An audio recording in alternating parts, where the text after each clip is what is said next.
एक संत मान लीजिए किसी प्रकार का बोल दिए, ये होते आप पूरे संत समाज को छोड़ करके बहिष्कार करके भाग गए, और जो देश को टुकड़े टुकड़ा करके आज 10-11 टुकड़े में हमारा देश बटा है।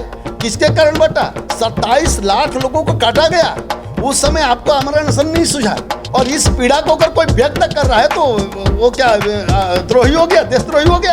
यानी राज्य द्रोह का कोई मामला बनता नहीं है। आप लोग भी समझते हैं कि कई विषय ऐसे हैं कि आप वक्फ बोर्ड को जमीन दिया जा रहा है, मंदिर का जमीन हमारे हथियार को हमारे विरुद्ध उपयोग कर जाए, इसका हम विरोध करते हैं। संत समाज का अपमान तो हुआ ही है, कालीचरण के माध्यम से पूरे हिंदू समाज को जलील किया जा रहा है। जो धर्म संसद बुलाया गया, पहली बात कि धर्म संसद तो शंकराचार्य के अलावा कोई बुला नहीं सकता। ये प्रश्न हमने जब बैठक हुई थी, हमको बुलाया गया था, उस बैठक में हमने कहा था कि ये धर्म संसद बुलाने का अधिकार किसका है, तो सबने एक सहमत हुए कि भाई ये शंकराचार्य का मामला है, वो बुला सकते हैं, उनके सहमति से बुलाया जाता है। तो बात आई कि बुलाए थे नहीं आए से गोल गोल बात हुई, और कुल मिला के बोला कि भाई धर्म संसद है, सनातन बढ़ाने की बात हो रही है, इसीलिए कौन बुलाने का अधिकार उसको छोड़िए, सनातन को बढ़ाने का काम अपने को करना है, सब मिलजुल के करना है। हमने भी उसमें सहमति दी, लेकिन उस मंच पर जो बुलाने के बाद संतों को एक संत मान लीजिए किसी प्रकार का बोल दिए निकल गया, तो उनके बारे में टीका टिप्पणी किए होते, आप पूरे संत समाज को छोड़ करके बहिष्कार करके भाग गए, तो ये तो कोई तुक नहीं होता है भाई। और दोबारा हम आपके साथ बैठने के लिए आपके मठ में भी गए, तो आपने बैठने के पर भी वहाँ पर भी आप नहीं आए।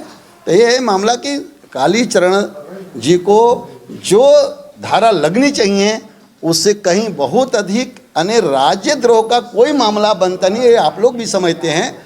और रही बात अशब्द, तो सामान्य व्यक्ति के भी हमारे संत परंपरा में अशब्द बोलने का कोई स्थान नहीं है, ये तय है। आप लोग विरोध क्यों कर रहे हैं? किस बात का विरोध कर रहे हैं? कालीचरण महाराज पर कोई कार्रवाई का विरोध कर रहे हैं या संत समाजों का अपमान बता रहे हैं? संत समाज का अपमान तो हुआ ही है, कालीचरण के माध्यम से पूरे हिंदू समाज को जलील किया जा रहा है, इस बात का पीड़ा है। केवल कालीचरण का मामला नहीं है, वो कि व्यक्ति है, लेकिन उन्होंने जो भावनाएं प्रकट की और जो देश को टुकड़े टुकड़ा करके आज 10-11 टुकड़े में हमारा देश बटा है। किसके कारण बटा?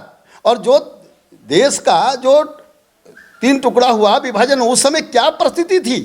27 लाख लोगों को काटा गया। उस समय आपको आमरण अनशन नहीं सूझा, और जब इधर से प्रतिक्रिया हुआ तो आप आमरण अनशन पर बैठ गए, और इस पीड़ा को अगर कोई व्यक्त कर रहा है तो वो क्या द्रोही हो गया, देशद्रोही हो गया। सवाल यहाँ है, सवाल केवल एक कालीचरण का नहीं है, सवाल है कई आज आपके कई भी एक विषय आप नोट करें आप लोग कि कई विषय ऐसे हैं कि आप वक्फ बोर्ड को जमीन दिया जा रहा है, मंदिर का जमीन लोहारा में है, राम बलिदास जी उसका सरबराहकार हैं, उनकी जमीन वक्फ बोर्ड को दिया जा रहा है। ऐसी क्या तुक है भाई? आपके यहाँ 25 एकड़ जमीन आप ही के यहाँ प्रस्ताव पारित करके दिया जा रहा था।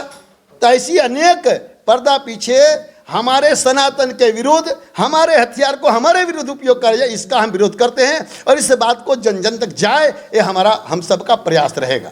हर जिला में धर्म सभा करने का आयोजन हुआ है, जिसमें 2-3 जगह हमारा तय हो चुका है। हर जिला में हम जाएंगे, धर्म सभा करेंगे, इस बात को पहुंचाएंगे।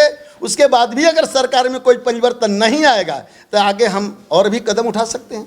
एक संत मान लीजिए किसी प्रकार का बोल दिए, ये होते आप पूरे संत समाज को छोड़ करके बहिष्कार करके भाग गए, और जो देश को टुकड़े टुकड़ा करके आज 10-11 टुकड़े में हमारा देश बटा है।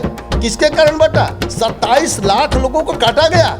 उस समय आपको आमरण अनशन नहीं सूझा, और इस पीड़ा को अगर कोई व्यक्त कर रहा है तो वो क्या द्रोही हो गया, देशद्रोही हो गया। यानी राज्य द्रोह का कोई मामला बनता नहीं है। आप लोग भी समझते हैं कि कई विषय ऐसे हैं कि आप वक्फ बोर्ड को जमीन दिया जा रहा है, मंदिर का जमीन हमारे हथियार को हमारे विरुद्ध उपयोग कर जाए, इसका हम विरोध करते हैं। संत समाज का अपमान तो हुआ ही है, कालीचरण के माध्यम से पूरे हिंदू समाज को जलील किया जा रहा है।